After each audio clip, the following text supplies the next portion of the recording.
Simula nga nang mag-umpisa itong Egghead Island arc, makailang beses nang ipinapahiwatig na ang susunod na arc ang Elbaf arc. Recently nga lang sinuggest ni Dr. Vegapunk na tatakas daw sila papunta sa Elbaf. Kaya naman sa video nga na to pag-uusapan natin itong Elbaf. Ano bang meron dito? Anong i-expect natin dito? At ano kaya possibly ang magiging plot na ilalagay dito ni Oda? So first kapag naririnig nga natin itong Elbaf I'm sure na ang unang papasok sa isip nyo yung mga giants. Since sinasabi nga na sa Elbaf mismo nagmula ang mga giants. Bali ang kilala nga nating prinsipe ng Elbaf itong si Loki. Una nga siyang na-mention during Whole Cake Island arc. Siya nga ang rason kung bakit umalis itong si Lola sa Whole Cake Island. Dahil nga sa na-inlove si Loki kay Lola at ayaw namang magpakasal ni Lola sa kanya, umalis nga ito at nag-end up sa Thriller Bark. Kung pakikinggan nga natin itong pangalang Loki, I'm sure na siya ang una nyong maiisip. At yes, base nga itong Loki na kilala natin sa Norse mythology. At ito nga rin yung parang temang tumatakbo sa Elbaf. Since may sneak peek na nga tayo sa isla na to nung time na nagkaroon ng flashback si Big Mom. Kuya Eneru, di ba yung Loki sa Norse mythology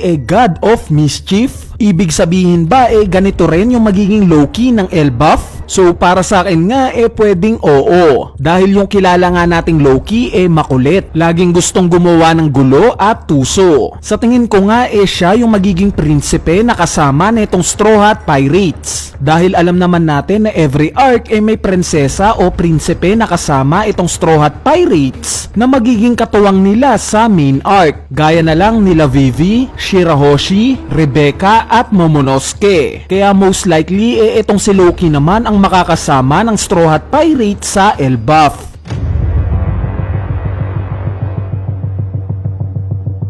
Ngayon mapunta naman tayo sa Tree of Adam. Sinasabi nga na itong Tree of Adam daw ang pinakamatigas at may pinakamataas na quality na kahoy sa buong mundo. At yes, sa tingin ko nga na sa Elbaf ito nagmula. Bakit? Dahil as per Frankie nga matatagpuan daw ang Tree of Adam sa isang isla na laging may war. At itong Elbaf nga base sa description ang sinasabing warland o yung lugar na laging may gera. Now this makes sense dahil dagdag pa nga ni Frankie na yung isla daw na pinagtatayuan ng Elbaf na laging may gera although marami nga daw namamatay at nasisira ang mga structures dito paulit-ulit nga lang daw itong nabubuo dahil sa Tree of Adam. At kung titignan nga natin yung mga structure ng mga bahay sa Elbaf, puro nga ito gawa sa kahoy. Meaning possible na gawa sa Tree of Adam itong mga bahay na to. Ngayon ang pinakakapansin-pansin nga sa tuwing pinapakita itong isla ng Elbaf itong napakalaking puno. Yes guys, sa tingin ko nga na yan mismo ang Tree of Adam.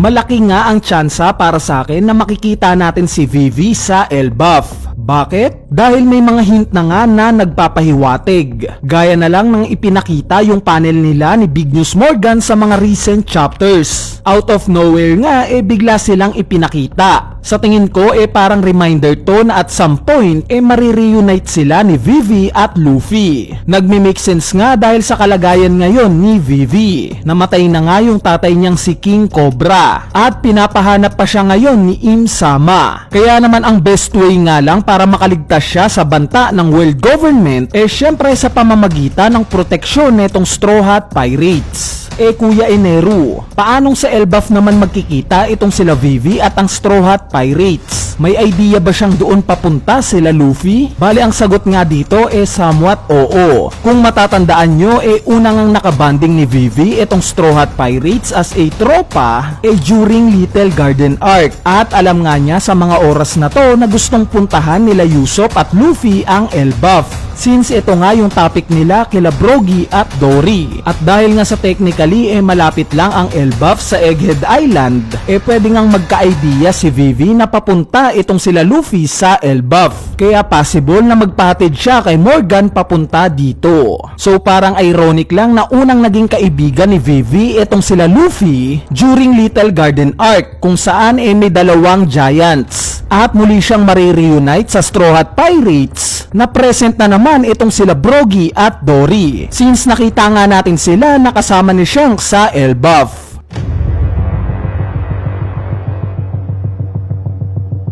Obviously, during Elbaf Arc, matatalakay itong si Jaguar di Saul. Since nabanggit nga ni Dr. Vegapunk na nakaligtas daw itong si Saul sa nangyaring Ohara incident. At currently nga, nagtatago siya sa Elbaf. At gaya nga ng sinabi ko sa isa sa mga videos natin, paniguradong bubuhos ang luha natin once na magkita na itong sila Robin at Saul. Plus, sobrang memorable neto. Dahil itong confirmation nga ng pagkabuhay ni Robin ang indikasyon na hindi na siya mag-iisa sa pagtatapos ng One Piece. Dahil bawat isa nga sa miyembro ng Straw Hat Pirates may mga pamilya pa o mga malalapit na pwede nilang lapitan once na mabuwag na itong Straw Hat Pirates. Gaya ni Luffy na may Fuchsia Village, may lolo na si Garp at may kapatid na si Sabo. Si Zoro naman may Shimotsuki Village. Si Nami naman may Kokoyashi Village pa at kapatid na si Nojiko. Si Sanji syempre may Vinsmoke family at Baratie na naghihintay sa kanya. Same as Chopper na may Drum Island at Dr. Koreha. Si Brook naman may Labun. Samantalang itong si Robin nga pag natapos na ang paglalakbay nila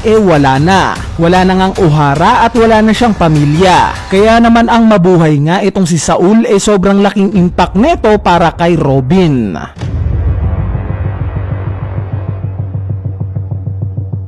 Currently nga hindi pa natin alam ang status ni Big Mom since hindi pa nga nililinaw ni Oda kung totoo bang patay na siya o hindi pa. Pero ang isa pa ngang nakaka-curious yung patungkol sa mga anak ni Big Mom na bigla na lang nawala during Wano Arc. At dahil nga sa konektado itong si Big Mom sa Elbaf possible nga na it's either siya mismo o yung mga anak niya mapapadpad sa Elbaf. Pwede ngang maging redemption arc nila to since parang nakat na nga lang sila bigla sa Wano. So magandang plot rin to guys dahil kung ilalagay nga ni Oda itong mga anak ni Big Mom sa Elbaf pwede niya tong laruin na papapuntahin rin niya si Katakuri dito. At malay pa natin dito pa sila mag-reunite ni Luffy, 'di ba? Kung sakali naman at buhay pa si Big Mom relevant pa rin naman siya sa istorya dahil may history na nga si Big Mom sa lugar na to.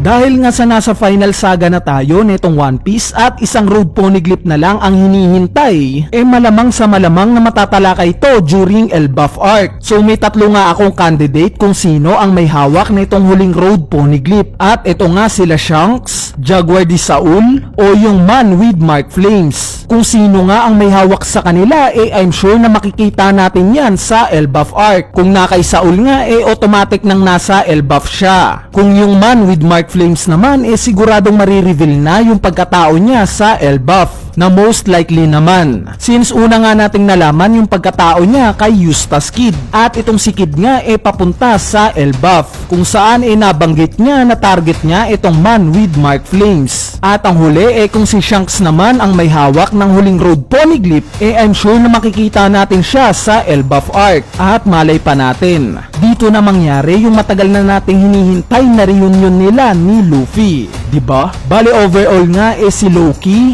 yung Tree of Adam, si Vivi, si Jaguar di Saul, si Big Mom o yung mga anak niya at yung huling road poneglyph ang tingin kong magiging topic netong Elbaf Arc or dito iikot yung plot sa arc na to. Pwede ngang maging malaki itong arc na to gaya ng Wano Arc since preparation na nga ito para sa paparating na Final War. Kumbaga ito yung magiging Amazon Lily Arc at Impel Down Arc na pinagsama. Dito nga isi-set up ni Oda yung lahat ng kailangan kung paano matitrigger ang Final War. Gaya for example na kapag kasama na nila Luffy si Vivi makidnap siya ng world government or kung hindi kaya si Robin ang makidnap. Syempre kung kompleto na ang apat na road poneglyph nila Luffy no choice sila kundi ang kalabanin na ang world government since mas importante nga kay Luffy yung mga kaibigan niya. Or kung hindi naman may mangyaring twist gaya ng malaman ni Luffy na nasa pangit na sitwasyon pala yung lolo niyang si Garp. In short, maraming pwedeng maging way para i-set up ang final war mula sa Elbaf. Kaya naman I'm sure na once na dumating na itong matagal na nating hinihintay na Elbaf arc, siguradong mag-e-enjoy tayo. Mag-e-enjoy tayo dahil panigurado na ibubuhos na lahat ni Oda since final saga na. Anyway, dito na nga nagtatapos itong maikling topic natin patungkol sa Elbaf arc. Kung natripan nyo nga itong topic na to, wag ka nang mahiyang pindutin yung like button